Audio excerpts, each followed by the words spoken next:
Graça e paz, amados. Voltando aqui a nossa série Graça de Deus. Nós vamos estar agora falando nessa série, né? Estamos falando, eu até esqueci, tá? Você vai ver sem título, mas é a lei versus a graça. Eu me esqueci de botar o título, mas você vai ver aí, a lei versus a graça. Nós vamos falar agora de uma outra passagem aonde a graça se manifesta na lei.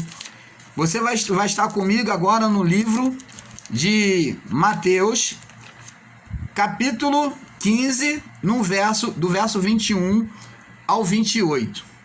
Mateus 15, verso 21 ao 28. Vamos lá, diz assim a palavra. A mulher cananeia, verso 21. Partindo Jesus dali, foi para as terras de Tiro e de Sidom. Eis que uma mulher cananeia, que saíra das cercanias, clamou dizendo: Senhor, filho de Davi, tende misericórdia de mim. A minha filha está terrivelmente endemoniada. Mas ele não respondeu palavra. E os seus discípulos, chegando a ele, rogaram-lhe dizendo: despede-a, que ela vem gritando atrás de nós. Vamos dar uma pausa aqui. Vamos refletir sobre essa palavra. Primeiro, a mulher cananeia era do povo gentio. Era um povo a quem não foi endereçado a promessa. É igual nós hoje. Nós éramos de um povo gentio, mas hoje já não somos mais, é claro. Nós somos filhos, fomos adotados como filhos, né? Como está escrito no livro de João, lá no início, diz assim: a todos quanto receberam, capítulo 1, né? Acho que é verso 15, deu-lhes o poder de serem feitos filhos de Deus. Entendeu? Então, lá no capítulo 1 de João diz: a todos quanto receberam, deu-lhes o poder de serem feitos filhos de Deus. Então, nós recebemos a Cristo, né? E já viemos justificado, né? Transformado pelo poder de Deus. E somos filhos. Mas para os gentios, para os judeus, nós somos considerados gentios, porque todos os que não são judeus são considerados gentios. Gentio é todo povo que não é judeu, a quem não foi endereçada a promessa no passado. Tá bom? Então, vamos prosseguir. Essa mulher, ela agiu de uma forma semelhante, você vai lembrar agora, a um homem que veio gritando, clamando Jesus. Quem? Jesus, filho de Davi, tende misericórdia de mim. Quem clamou assim? Isso, o cego Bartimeu. Isso mesmo, o cego Bartimeu. Olha só que as duas pessoas reconheceram Jesus na sua realeza, na sua genealogia, descendente de Davi, o rei. Então, elas vieram exaltando e reconhecendo a genealogia. E esse fato era muito importante, porque elas reconheceram que Jesus era o Messias. Por isso que Jesus deu atenção àquele cego, porque reconheceu ele na sua genealogia, Jesus na sua realeza, chamando de filho de Davi, porque dali sairia o ungido. Então o cego Bartimeu reconheceu Jesus assim, e aquela mulher também, a mulher cananeia. Então, preste atenção, só que mesmo ela clamando e querendo a atenção dele, ele simplesmente ignorou. Olha que triste, né? Você imagina seu filho, seu familiar está à beira do perigo, está sendo atormentado por espíritos imundos, né? E de repente, você precisa de ajuda, quando você mais precisa, alguém vai e te ignora, ou não te dá atenção. Foi o que aconteceu com aquela mulher. Jesus ignorou. E como ela insistiu, diz a palavra aqui, e o discípulo ainda falou: despede-a, Senhor, porque ela vem gritando atrás de nós. E quando ela veio se aproximando, Jesus falou para ela aqui, olha, presta atenção, verso 24. E ele respondeu e disse: eu não fui enviado senão as ovelhas perdidas da casa de Israel. E ela chegou e fez como muitos do sistema religioso. Muitos crentes por aí estão adorando. Ela veio e o adorou. Mas ela adorou, mas ela não tinha uma comunhão com ele. Ela não era dos filhos da promessa. Você lembra para que Jesus veio a esta vida? Para que Jesus veio a este mundo? Você talvez vai falar para salvar a humanidade. Não, essa expressão humanidade não é verdade, porque Jesus não veio salvar todos. Ele veio salvar muitos. Ele veio salvar muitos.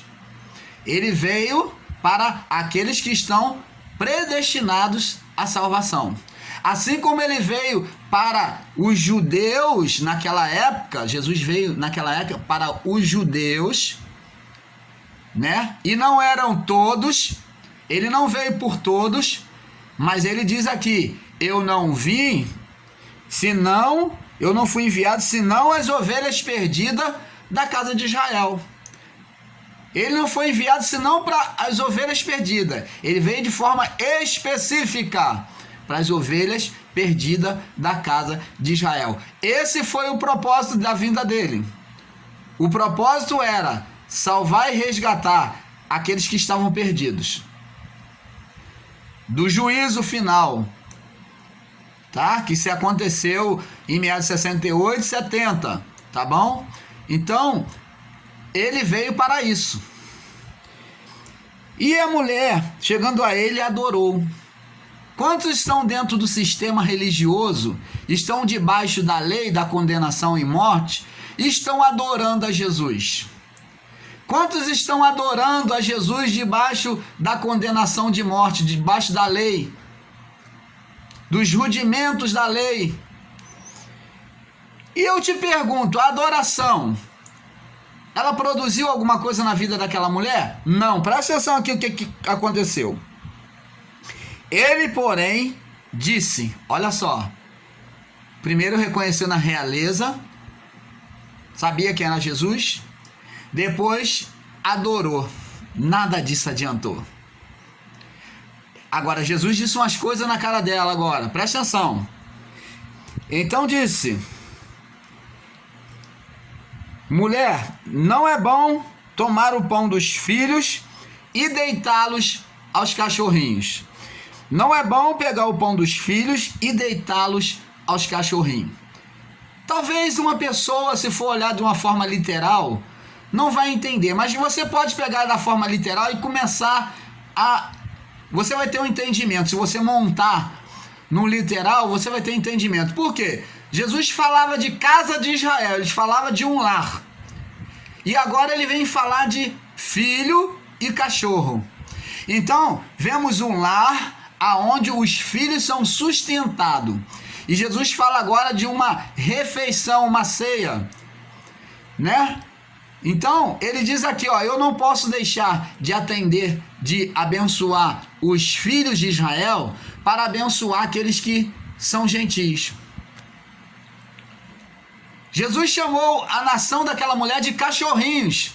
Por que o cachorrinho? Porque ela estava do lado de fora da casa.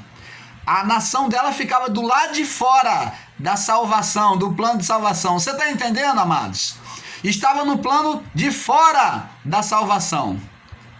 Era gentia, como nós seríamos, porque hoje somos filhos. Somos gentis diante dos olhos dos judeus, para os judeus, mas para Deus não somos mais gentis. Não se chame de gentil, porque você é filho de Deus. Então, aquela mulher era gentia, então ela foi comparada o quê? Os gentis eram comparados a cachorrinhos. Ficava, porque o cão ficava do lado de fora, o cão não entrava dentro de casa, já naquela época. Então o lugar dele era ficar do lado de fora, amarrado lá do lado de fora, tomando conta da casa. Então, olha só, aquela mulher esperando que Jesus viesse recebê-lo, e Jesus veio. Se não for olhado de bons olhos, você vai dizer que Jesus veio de uma forma grotesca e disse para ela: não é bom pegar o pão dos filhos e lançar os cachorrinhos. Mas aquela mulher, presta atenção, amados, olha só que maravilha, olha só o mistério, a iluminação da graça agora que vai vir sobre a sua mente, presta atenção. Mas aquela mulher disse: sim, Senhor. Olha, aqui ela está concordando com a lei. Ela sabia que diante da lei ela estava reprovada. E ela concorda, ela fala: sim, Senhor. Sim, Senhor. Ela foi humilde o suficiente para reconhecer a postura espiritual dela. Ela não estava englobada dentro do plano de salvação, era de uma nação idólatra, que eram os cananeus, um povo malvado, né? Um povo perverso. Mas ela humildemente diz, ela concorda com Jesus e disse: sim, Senhor. Mas ela dá uma outra resposta. Ela, sobre isso, ela diz: mas os cachorrinhos comem das migalhas que caem da mesa dos seus senhores. Olha que maravilhas, amados. Olha que mulher sábia. Olha, vemos duas manifestações aí, ó: humildade e fé. Aqueles que se colocam na graça, primeiro ponto, porque a graça, ela tem um alicerce dela, é duas coisas, ó: humildade e fé. Para que a graça se manifeste sobre a nossa vida, nós temos que ter humildade e fé, porque esses são os alicerces da graça de Deus sobre a nossa vida. Sem esses alicerces, sem essas manifestações de termos um coração humilde, nós jamais vamos ver o reino dos céus. Você lembra Jesus quando começou a pronunciar as bem-aventuranças? A primeira bem-aventurança que Jesus pronunciou é: bem-aventurados os humildes de espírito, porque deles é o reino de Deus. Então foi a única bem-aventurança que Jesus pronunciou no presente, porque a humildade de espírito abre o reino dos céus, abre o reino de Deus sobre a nossa vida.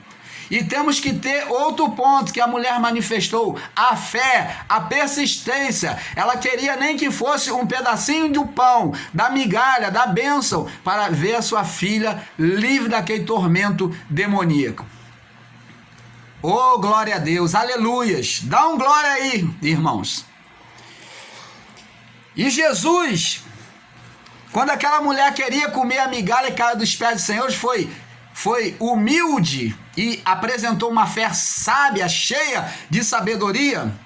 Jesus, então, olha só a resposta de Jesus, presta atenção, que maravilha. Jesus disse: ó mulher, grande é a tua fé. Onde na Bíblia você viu Jesus estar tão emocionado? Porque esse ó é de admiração, é de contemplação diante daquelas palavras, daquela atitude daquela mulher. A atitude de humildade e fé fez com que o reino de Deus se abrisse para ela, em que a graça se manifestasse sobre a vida dela. Glória a Deus. Entende agora, amados de Deus, o que é a graça de Deus sobre a nossa vida? Eu fico maravilhado, eu fico me deliciando com essas palavras, essas manifestações espirituais que já aconteceu na época de Jesus do Nazareno. Ele já manifestou o reino sobre vidas. Então, amados, nós vemos aqui, olha: seja feito contigo como tu deseja. E desde aquela hora a sua filha ficou sã. E eu convido você, amados e amadas de Deus, a deixar a iluminação da graça entrar dentro do seu coração. Jogue fora esse conceito velho de um rudimento, de ensinamentos, de homens enfadados de palavras que são fictícias, de que não servem para nada.